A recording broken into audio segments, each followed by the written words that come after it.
C'est donc ici que tout a commencé, il y a plus de 1700 ans. Saint-Denis a été inhumé dans cette crypte de la basilique de Saint-Denis, et autour de son tombeau, une première église au IVe ou au Ve siècle y a été installée. Les pèlerins ont afflué en nombre considérable, et dès le Ve siècle, des aristocrates francs ont été inhumés autour de la tombe de Saint-Denis. Et une immense construction de plus de 60 mètres de long était donc présente ici lors de l'enterrement de Dagobert en 639.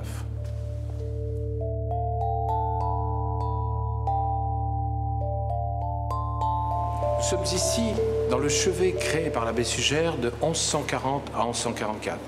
Il s'agit d'une étape majeure de la construction de la basilique de Saint-Denis. On est ici dans, en quelque sorte, le manifeste même de l'art gothique.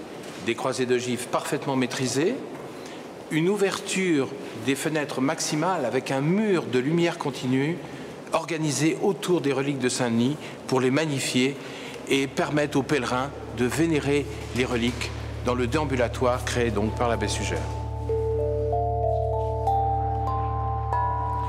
La façade de la basilique, réalisée de 1135 à 1140 par l'abbé Sugère, constitue le prototype des grandes cathédrales du XIIIe siècle à venir.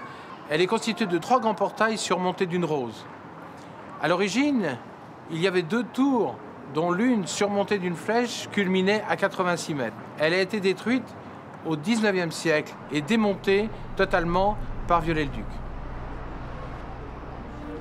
La nef, réalisée de 1230 à 1280, sous l'impulsion du roi Saint-Louis, et réunit les 2 extrémités construites sous l'abbatiat de l'abbé Sugère au XIIe siècle.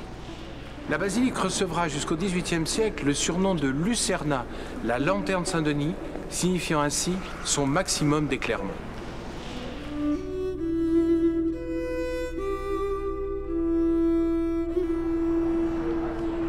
Dès l'époque médiévale, la basilique est au centre d'un vaste complexe monastique. Au sud, les bâtiments abbatiaux, où vivent les moines, et au nord, d'un immense cimetière bordé d'églises cimetiériales.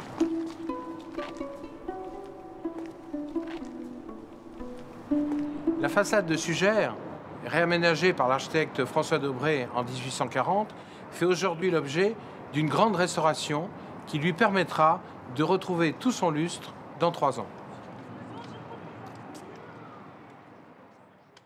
Pourquoi faut-il restaurer aujourd'hui la façade de la basilique ? Pour une simple raison, que les bâtiments vieillissent, comme nous tous. Les pierres s'usent et se dégradent avec la pollution, d'autant plus que le milieu est pollué. Les plombs des vitraux sèchent et finissent par se déchausser. Les fers rouillent, les peintures s'écaillent. Tout bâtiment a besoin que régulièrement on vienne refaire un certain nombre de ses composantes.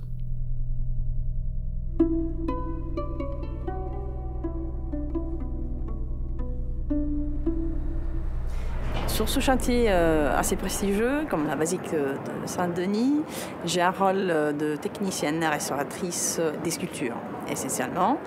Et je mets en place un protocole de restauration lié aux surfaces à traiter.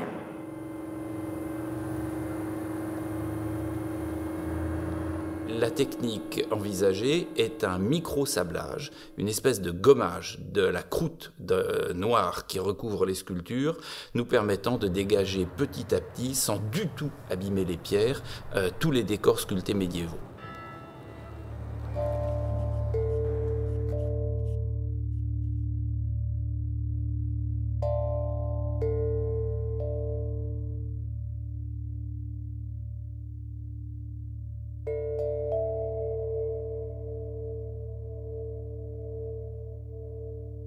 Qu'est-ce que c'est que restaurer un monument ?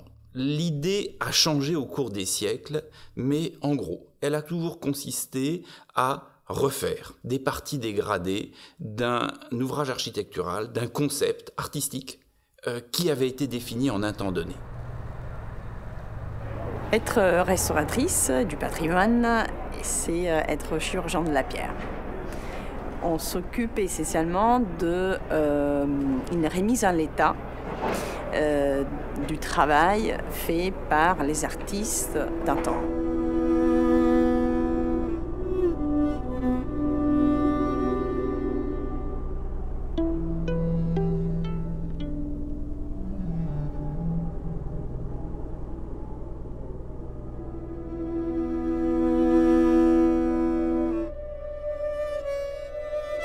Pour la façade de la basilique, l'option a été prise de 3 à 4 années de travaux permettant de remettre la façade, non pas comme elle était au XIIe siècle, mais comme elle a été au XIIe et XIXe siècle.